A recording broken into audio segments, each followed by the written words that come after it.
സുബ്രതോ കപ്പലിലൂടെ നാടിന്റെ അഭിമാനമായി മാറിയ സുജിത്തിന് ഇനി വീടൊരു സ്വപ്നമല്ല. ബുധനാഴ്ചയാണ് പാണക്കാട് ഹൈദരലി ശിഹാബ് തങ്ങൾ വീടിന്റെ താക്കോൽദാനം നിർവഹിക്കുന്നത്. സുബ്രതോ കപ്പലിലൂടെ നാടിന്റെ അഭിമാനമായി മാറിയ സുജിത്തിന് ബുധനാഴ്ച പാണക്കാട് ഹൈദരലി ശിഹാബ് തങ്ങൾ വീടിന്റെ താക്കോൽ കൈമാറുമ്പോൾ എടക്കര അറനാടൻ പാടത്തുകാർക്ക് ആഹ്ലാദ നിമിഷം.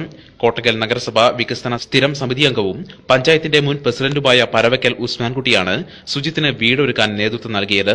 പരാധീനകൾക്കിടയിലും ഫുട്ബോളിനെ നെഞ്ചോട് ചേർത്ത് പിടിച്ച സുജിത്തിന്റെ ഏറെക്കാലത്തെ ആഗ്രഹമായിരുന്നു സൌകര്യങ്ങളോട് കൂടിയ വീട്.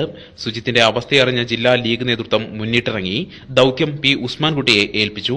100 ദിവസം കൊണ്ട് വീടുണ്ടാക്കുമെന്ന തീരുമാനം 64 ദിവസം കൊണ്ട് തീർത്തുകൊടുത്താണ് തിരൂരങ്ങാടി കൊടിഞ്ഞി സ്വദേശി മെതുവിൽ മൊഹു സുജിത്തിന്റെ ആഗ്രഹം സഫലമാക്കിയത്. മുസ്ലിം ലീഗ് കമ്മിറ്റി തീരുമാനിച്ച് ബൈത്റോമ പദ്ധതിയിലൂടെ എനിക്കൊരു വീട് നിർമ്മിച്ചു തരാൻ 900 ചതുരശ്ര അടി വിസ്തീർണത്തിൽ 2 മുറികളോട് കൂടിയ ടൈൽസ് പാകിയ വീടിന് 12 ലക്ഷം രൂപയാണ് മെതുവിൽ തറവാട്ടുകാർ ചിലവഴിച്ചത്. ഇടവഴി വാഹനം കടന്നുപോകത്തക്ക വിധം വികസിപ്പിച്ചത് സുജിത്തിനുള്ള സമീപവാസികളുടെ അംഗീകാരമാണ്.